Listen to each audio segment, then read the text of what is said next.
Sinita ang isang lalaki at kanyang kasama ng tangkaing takasan ng checkpoint sa Rizal Avenue sa Maynila kahapon. Ang lalaki napag-alamang sangkot umano sa pang-hold up sa isang Korean Mart noong Abril. Tumanggi siyang magbigay ng pahayag. Yan ang unang balita ni Jomer Apresto.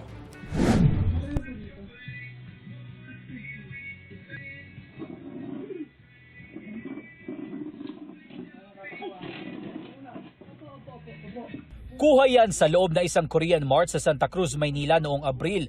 Natangay ng armadong lalaki ang 3 cellphone at cash ng tindahan na aabot sa 100,000 pesos ang halaga. Tumakas ang lalaki sakay ng isang motorsiklo kasamang isa pang lalaki. Makalipas ang mahigit isang buwan, nahuli ang sospek matapos tangkain umanong takasan ng oplansita ng Alvarez PCP sa Rizal Avenue kahapon. Ayon sa pulisya, sakay ng isang utility van ng 24 anyos na sospek kasamang 21 anyos na babaeng nililigawan umano niya. Hindi po uminto sa oplansita. Kaya po hinabol ng tropa hanggang nahuli po sa Ericada. I-check lang po sana natin yung license nila kung meron talaga, tsaka yung ORCR. Nakuha sa kanilang ilang sachet ng hinihinalang shabu at isang baril na pinaniniwala ang ginamit noon sa pang-hold up. Sa investigasyon ng Alvarez PCP, ang utility van na gamit nila, karnap pala at ilang araw nang hinahanap ng may-ari na taga Nueva Ecija.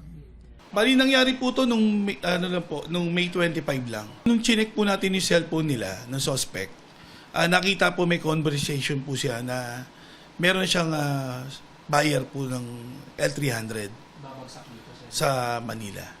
Ayon sa 35 anyos na negosyanteng biktima, nagulat sila nang wala na sa harap ng bakuran ang kanilang sasakyan. Mabilis yung pangyayari, sir. Nakamotor siya eh. Iniwan niya yung motor, sinakyan niya yung L3, umalis siya. Tapos mga ilang minuto, bumalik siya, may kasama na siya kumuha ng motor. Tapos sabay na silang umalis.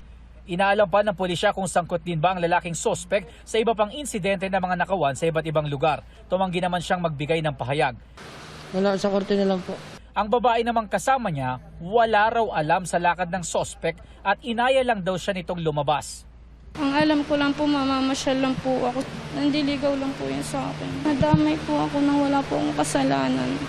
Nasa kustodiya ng Santa Cruz Police Station ang dalawa na maharap sa patong-patong na reklamo. Isinailalim na rin sa ballistic examination ng baril ng lalaki. Tukoy naman na ng pulisya ang pagkakakilanlan ng kasabwat niya sa pang-hold up sa Maynila. Inaalam pa kung siya rin ba ang kasabwat ng sospek sa pagtangay ng utility van sa Nueva Ecija.